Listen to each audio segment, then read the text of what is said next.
This is unboxing of a eyepiece. Let's go and open this.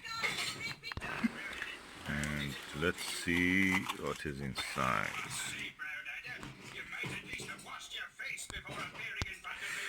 Lots of chaff.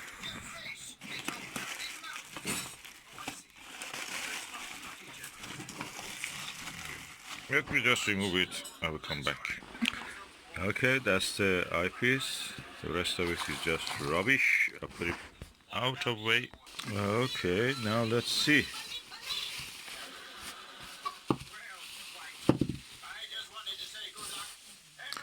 Oh, Televue 7mm Nagler. It is a tape one of the best. It's quite heavy. For the size is 1¼ of course.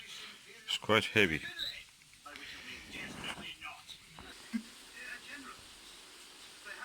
So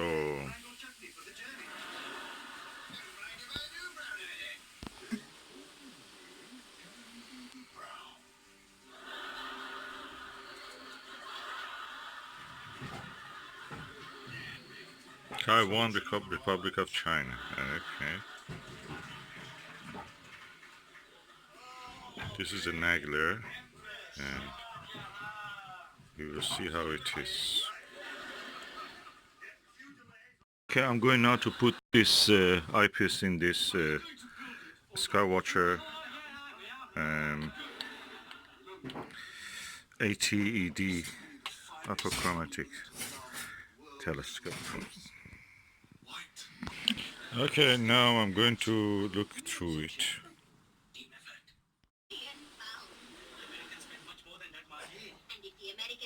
That's the image quality. I'm going to try to compare it with a 7mm eyepiece TMB.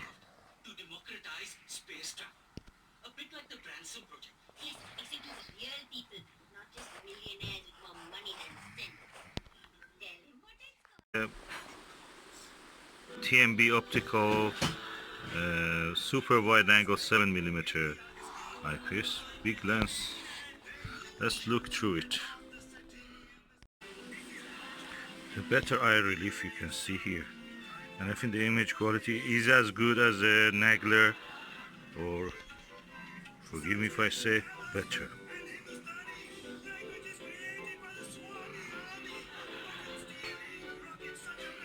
Big eye relief, distance to the lens.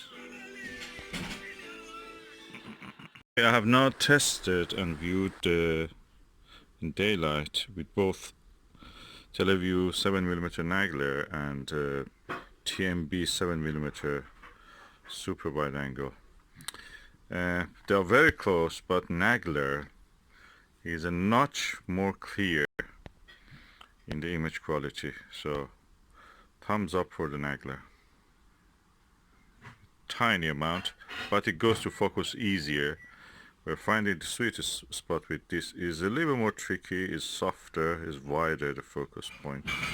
So with this one you can achieve the sharp focus better. Which one is easier to look? The Nagler almost doesn't have any eye relief, whereby the TMB optical clone has a very good eye relief. Which one I will choose? I'll probably choose this one if I'm desperate to see some clear details, but for comfort I may use this one. Of course this is a slow telescope. It's a fast telescope, I must say. F number is around 6.5. It may be different in a different telescope, a slower one like a Meade LX200 classic 8-inch.